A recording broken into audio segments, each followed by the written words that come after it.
There we go. We're live. Good evening. Do you ever find yourself scrolling through on Facebook or another social media site and then realizing you should be somewhere else? Well, that's what I was just doing. I was just checking something in my group and I was all ready to press the button to go live, but I was busy faffing somewhere else because sometimes that's what we do. I'm so delighted to be here tonight. This is episode 5 of 6. So there's only one more episode left of this 3 weeks, 6 lives in 3 weeks, from abundance to rock bottom and back again. I'm sure that's the title of a film. That is going to end up the title of a film someday, a blockbuster. Because every time I type it into the subject line, I think, that sounds like film. So I need to manifest that, don't I? Perhaps that goes on to next year's vision board. Anyway, so you've got episode 5 tonight, episode 6 on Thursday morning at 10 a.m. And it's the final episode on Thursday morning where I will be talking about the final part, moving to Scotland, manifesting my mini castle. So a lot of you have been waiting for that one. So I am looking forward to doing that one. But tonight, on last Thursday morning, which was episode 4, I talked to you about how to receive and thrive, what it was like for me and what I learned about receiving all the good things that were coming from the action that I had taken in my life. So that's kind of where I was last week. So we're going to catch up on the story tonight from there. So for those of you that are new, have not seen me before, or watching for the first time, I am Mandy Nicholson, as if you haven't guessed. You can see it everywhere. And I am the Creative Genius Consultant. I am an artist, I am an author, and I help creative women to launch, grow, and scale their businesses and make more money. And I'm doing this series of 6 lives in 3 weeks in the lead up to my next 5-day challenge, which starts on the 11th of July, next Monday, folks. The big 5-day challenge starts. The challenge that changes lives for creatives. There's a lot of C's in there. So tonight, though, well, let's get back to episode 5. So last week I finished on how to receive and thrive. That was the lesson that I'd learned. And I talked a lot about how the universe was giving me all the things. But I ended that episode by saying, look, I'd had a fantastic time receiving all these things from the universe, the fruits of my labor, the gifts from the universe for the actions that I was taking in my life, very practical actions that I take in manifestation. Yet in 2018, my daughter revealed to me that she'd been sexually abused at 8 years old by her stepbrother whilst in the care of my ex-husband. That was difficult for me to say husband there because I wanted to say a swear word, but I didn't. Anyway, so really that led me into tonight, because tonight I want to talk to you about one of the biggest lessons that I have learned over the last decade, and that's how to deal with life's ups and downs. Because it doesn't matter how hard you work, how good things seem, how much wealth you manifest, how much abundance you have in your life, something is always going to go wrong. Some horrible thing is always going to happen, and that is just life. So in 2018, I'd had, a couple of years of real positive stuff happening. There were little niggly things along the way. There were things that were going wrong. And then Becca dropped this bomb on me, which was really hard for me to deal with. Hi, Kirsty. But I want to tell you something else that happened in 2018, because before the big things really happened in 2019, there were these couple of bombs in 2018. So Becca had told me about the abuse. We were dealing with that as a family. And then in March 2018, we're in 2018, not that long ago, 4 years ago, Gary got really sick. His temperature went through the roof, and I ended up phoning the Freeman Hospital, the transplant ward, and he was blue lighted down there. And it was the end of March, I spent a full month at the Freeman Hospital with him, being told on 3 occasions to brace myself for him dying, because he was that sick. It was horrible to watch. And I was literally going down to the Freeman Hospital, which was a 45-minute drive for me, from where we lived. And I was driving there daily, and I was there for 8 o'clock in the morning, and I didn't leave till 8 o'clock at night. I walked the dog in the morning at 6, had a shower, got in the car, drove to the Freeman, spent the whole day there, ate all my meals there, drove home, collapsed in bed. Honestly, it was traumatic, to say the least, because I was watching my husband really sick. I was working on my business. I was writing my book. I hadn't launched my business yet. I still had the other business. So I was trying to keep plates spinning there whilst leveling up into my new creative business from the Freeman Hospital, where there was a couple of little spots in the hospital where you could get Wi-Fi. And I wanted to be at the side of Gary's bed where there was no Wi-Fi, listening to the doctors, talking to the doctors. And it was awful. It was a terrible month.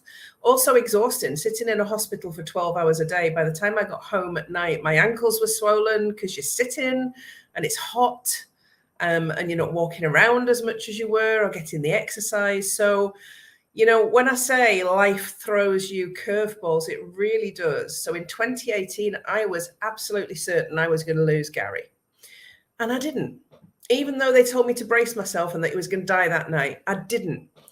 And one of the things that happened in that month was that he pulled through. His kidneys failed. So they put him onto dialysis, and he would spend the rest of his life on dialysis. That's what they told him, but he was still alive.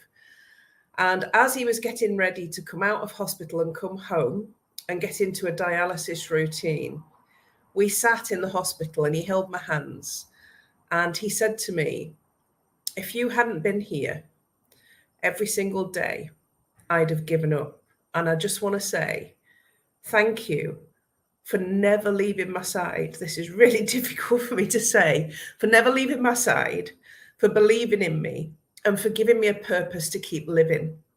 Because I would sit with him every day saying, look, we're moving into our dream home in October. Next year, we've paid the deposit on our dream home. This was 2018. We're moving into our dream home. Stay here. You must do this. I was there really gunning for him. And then he added, I probably wouldn't have lived more than a couple of years if I hadn't met you, Mandy. And this was actually such a gift. Again, I had really taken a risk with this man, hadn't I? Deciding to spend my time with him, even though I knew he had a life-limiting condition. So for him to sit there after a month of nearly losing his life to tell me that I was the reason that he was still there, it was so overwhelming. It was so emotional, but it made me realize how important we are to each other as human beings.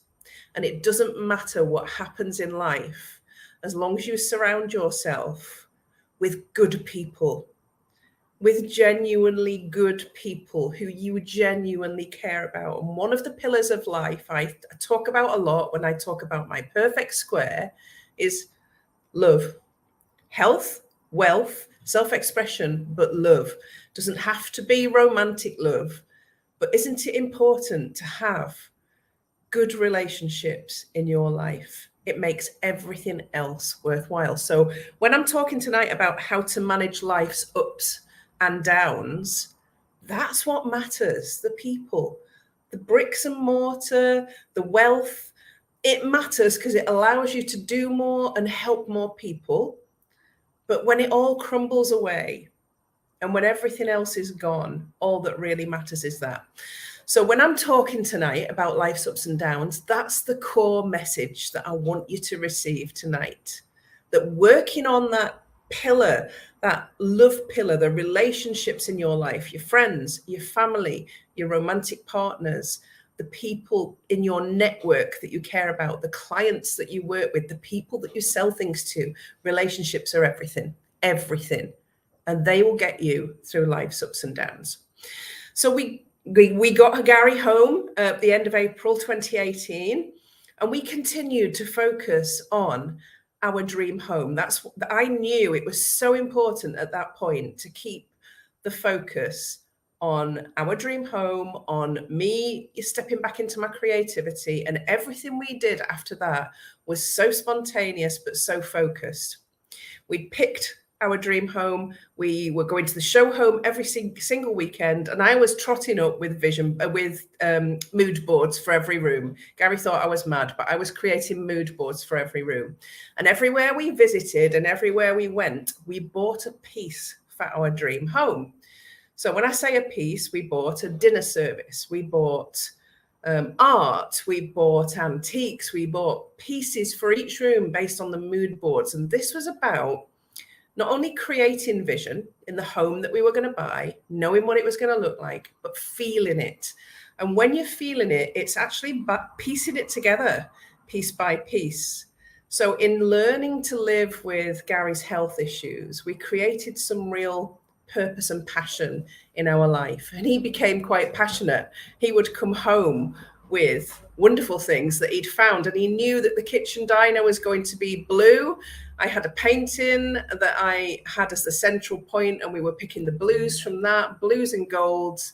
And he would come home with things in that color scheme that he found for me, or he would be in an antique shop and he'd find an original piece of art that was going really cheap and he thought it was really good.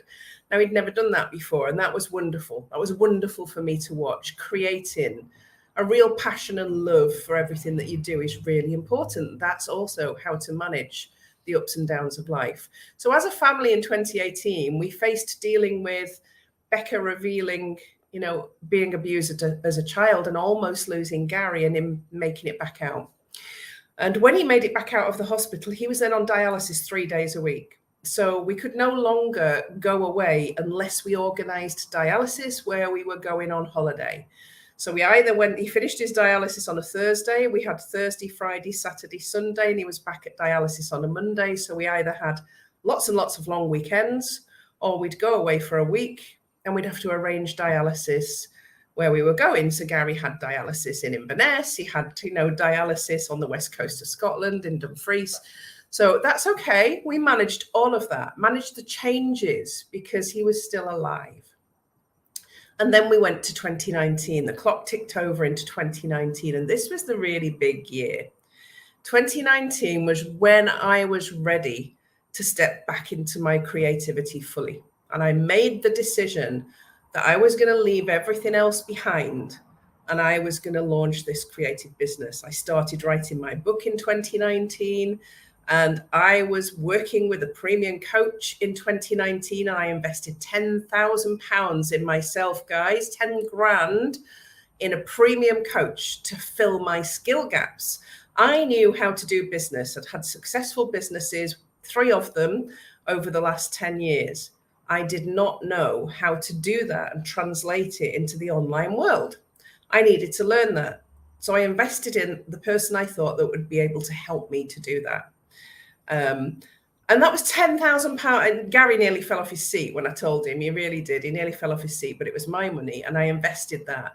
And he was still there. And I was, like, this is great. We've still got time. I didn't know how much time, but we still had time. So I'd invested in myself. I'd started writing my book.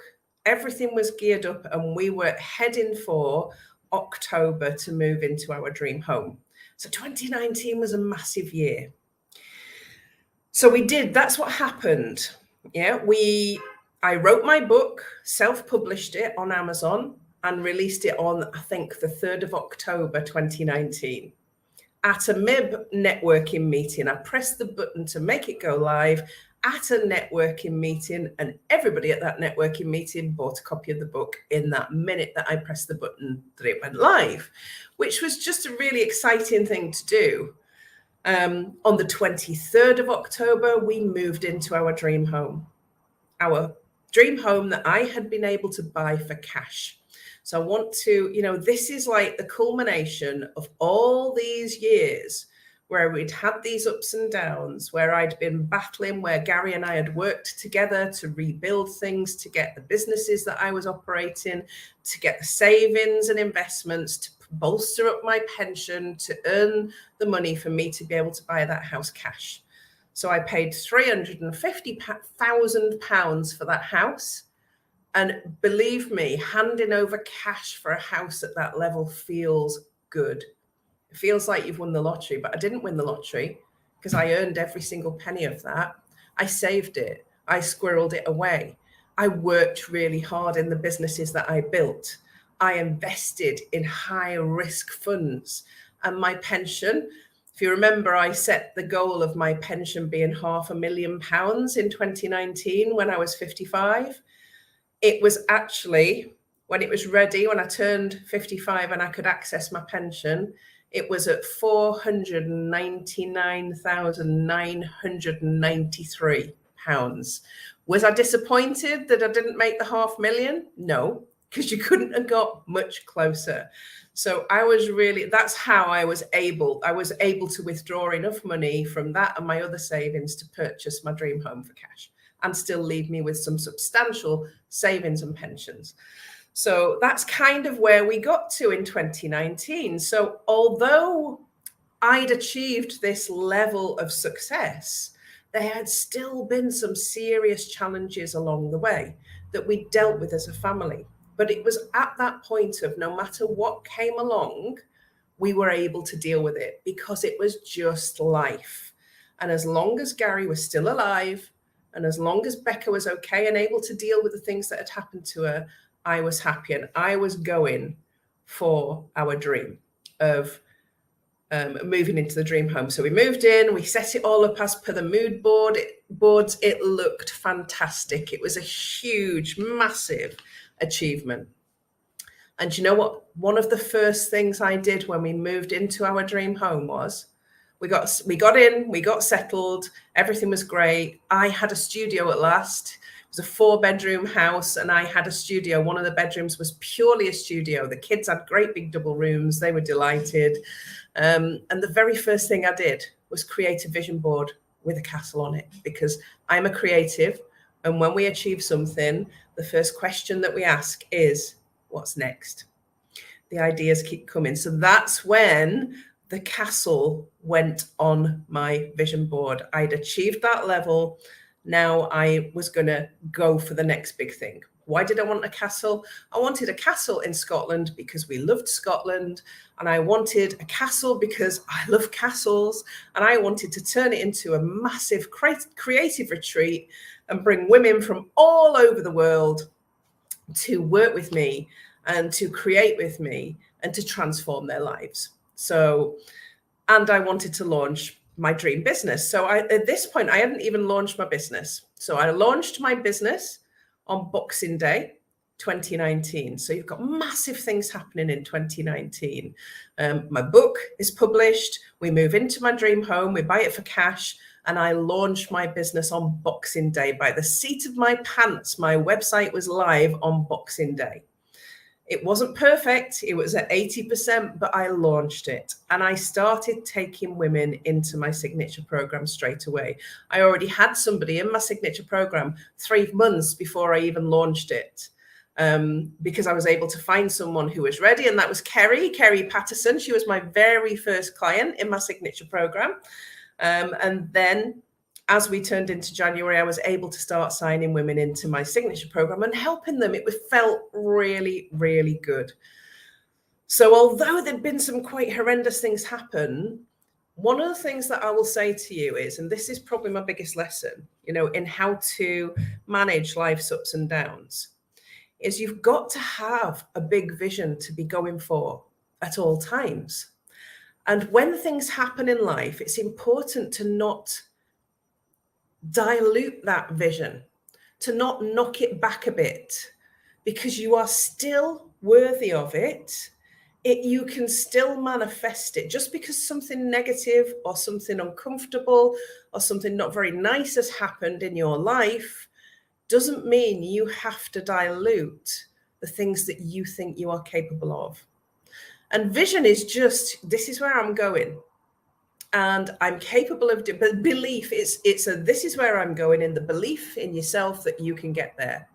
Now, at this point in my life, I had manifested the perfect man. I'd kept him alive. I'd bought my dream home. I'd launched my dream business. I'd written and launched book number 1, The Life I Won. I'd had such a big, successful year. But the first question was, what's next? So the castle went on my vision board. I was creating art. I was building my business. And the next thing that happened was quite pivotal in getting me to where I am now. So we moved then, didn't we, into 2020. All right, we're only in 2022 now. So we moved then into 2020. And what happened in March of 2020, 3 months after I'd launched my business? COVID happened. Now, it didn't change things initially. People were still investing. Women were still coming into my business. It was, heading for 6 figures that year, which was fantastic.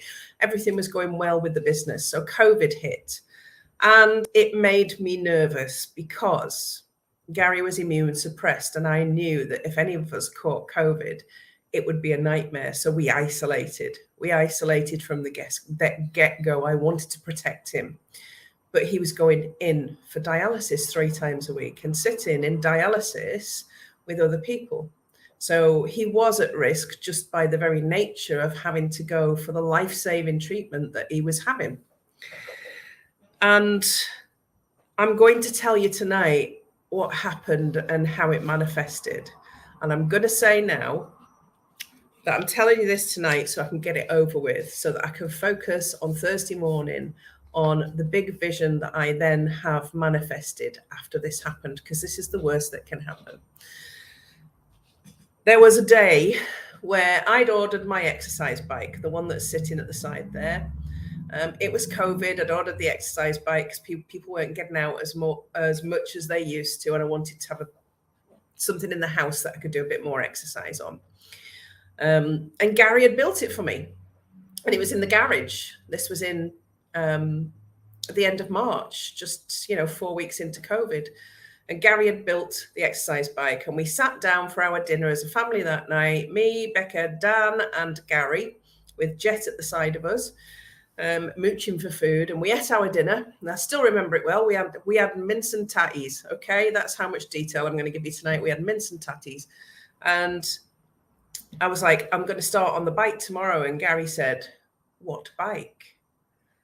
And I looked at him, and when actually, have you ever had that feeling where the blood drains from your head to your toes, and your gut just drops? Him saying, "What bike?" I just looked at him because I knew he was being completely serious. And I said, "The exercise bike you built for me this afternoon." And he just said, "What exercise bike?" And he genuinely didn't remember anything that he'd done that day. And it was COVID. And I phoned 111, whatever it is, 111, or whatever the NHS helpline is, I can't remember, and told them what was going on. And I said, "I'm really concerned. I know him. I know his condition. I couldn't get through to the transplant ward. Nobody was answering. They'd all been redeployed because of COVID. And it took 13 hours for them to respond to me. And in those 13 hours, Gary's memory came back, and then it went, and his memory came back, and he was delirious, and then it went. And when they eventually got back to me, it was a lady doctor, and she said, "I really don't know what it is, but it doesn't sound anything serious. So, maybe phone the transplant ward again until you can get through to them." And the next day, Gary went to dialysis. And this was probably around the 25th of March. And that was the last time I saw him until 3 days before he died. Because they blue lighted him from dialysis to the Freeman. It was COVID. You could not visit your loved ones in hospital. Nobody was allowed to visit.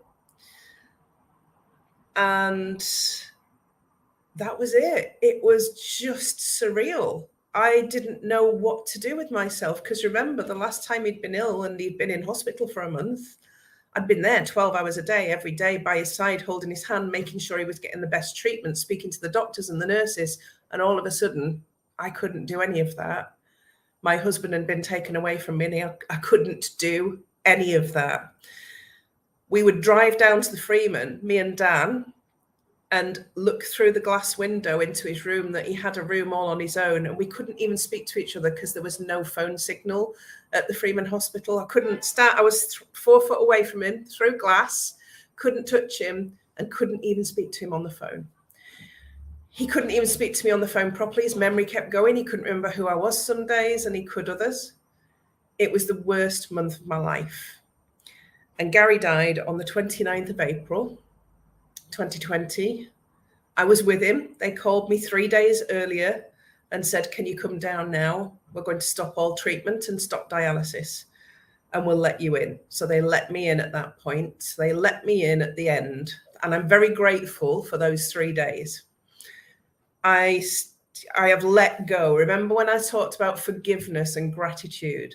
I have let it go that I could not spend the last month of his life with him, because you can actually tie yourself in knots talking about what ifs in your head. What if I'd been there? You can tie yourself in knots. And it's so important. The lessons I learned in 2009 about forgiveness and letting things go served me so well when I really, really needed them. And I had to let it go. I got to spend the last 3 days with him, and I had to find the gratitude for that. So how to deal with life's ups and downs, go back to the very start and the first lessons that I taught you about in 2009, which are forgiveness and gratitude, because they are the foundations for everything. And when you learn to do them properly, and when you develop the habits of being able to let things go, being able to forgive, and being able to find gratitude for even the smallest thing that you have in your life, it becomes habitual. And that's what enabled me to cope in the worst of times. And it had been the best of times. Gary had had 7 months, his last 7 months of his life, he'd spent in the house that he said it was like living in a hotel in, because he'd never in his life lived in such luxury and had a bedroom with an ensuite at the side of it that was like a hotel. We had Italian tiles on the floor. It was done to just the best standards. We had marble, we had granite on the worktops. Everything was perfect. And he had loved living there. The last 7 months of his life, he'd loved every second of. And it was just his time. So how to cope with life's ups and downs? Go back to lesson 1, forgiveness and gratitude. And actually, that was the point that I knew my life was going to change again. And that's the episode that I'm going to be talking to you about on Thursday is how did I get through the period of grieving?